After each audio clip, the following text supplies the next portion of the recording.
Hey everyone, today I wanted to show you what it's like for me to commute to work by bicycle in Wisconsin. This is the bike that I'm riding.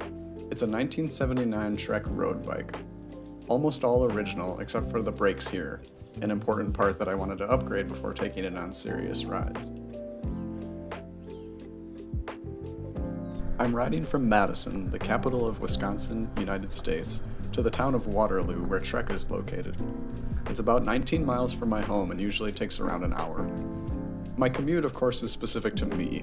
Not everyone who bikes to work in Wisconsin has to go as far or on the same types of roads. The purpose of this video is to show you one perspective of biking in the US and highlight some of the good and bad things about the experience.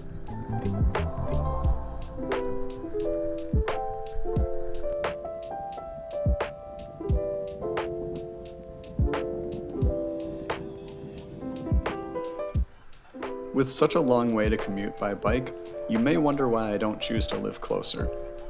Waterloo is a very small town. Madison is the largest city within 20 miles, and I enjoy living in the city.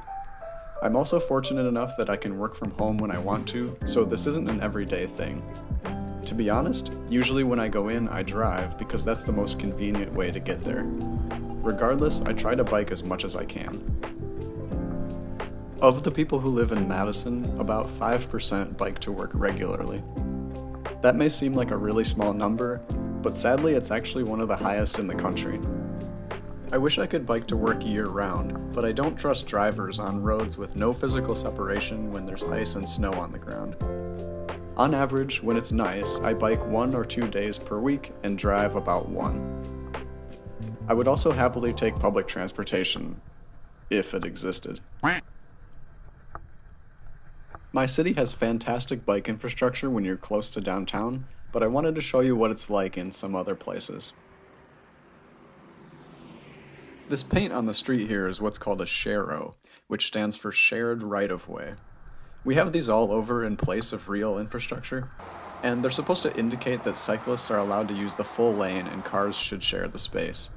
But studies have shown that they actually make the roads more dangerous overall because they can lead to a false sense of security for both drivers and cyclists. Furthermore, it usually results in cars passing more closely and cyclists riding in the door zone, increasing the risk of being hit by an opening car door.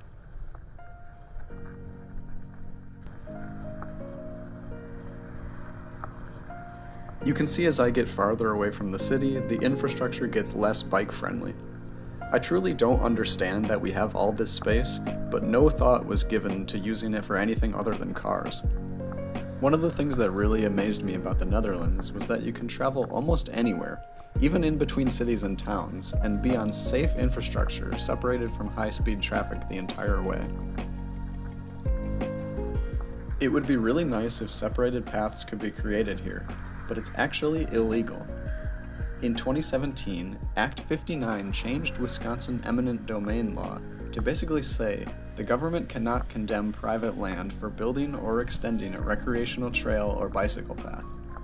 This is an issue because although the government can still purchase the land from the owner, transportation projects require 100% participation, which is difficult to get. What happens is the market price for the land skyrockets, ultimately killing the project.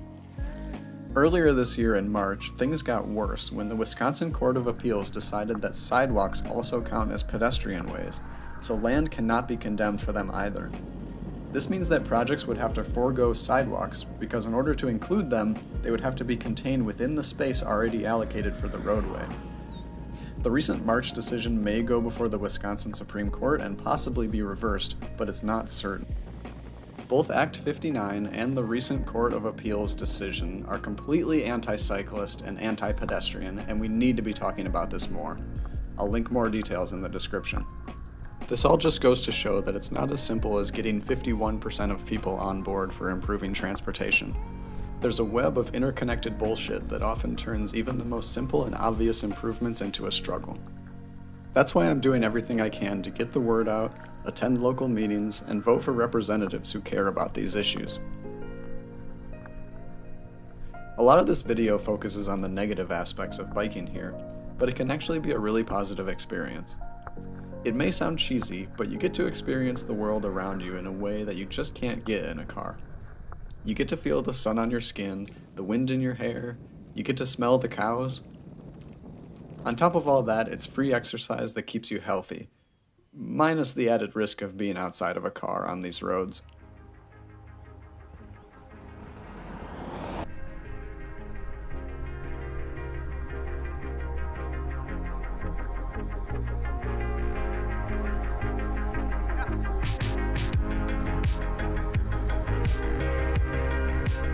Sometimes I coordinate and ride with other people doing the same commute, and sometimes I meet them by chance.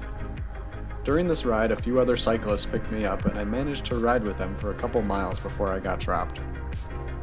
I'm a decent cyclist, but it looked like these guys were averaging 20 plus miles an hour, and I'm not at that level yet. I didn't mind though because it gave me the chance to stop and get some more footage of Wisconsin wildflowers.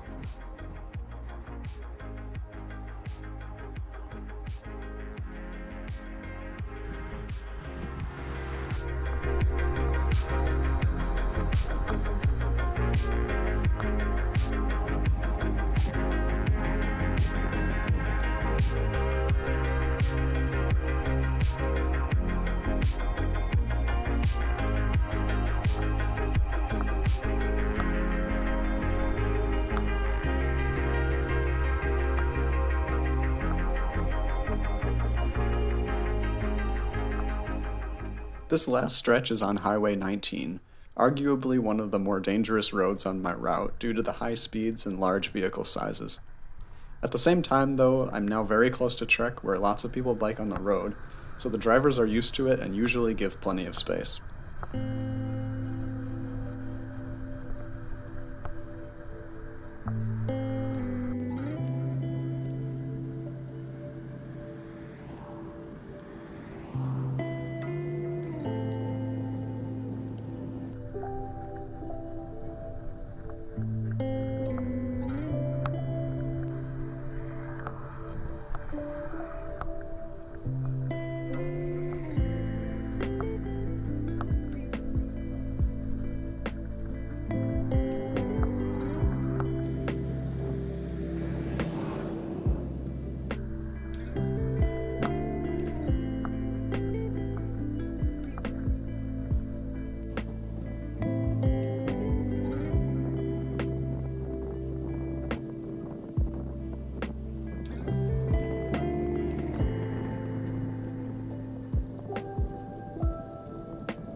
I've spoken a lot about the use of space, and it almost makes sense to me why a lot of drivers get angry at cyclists here.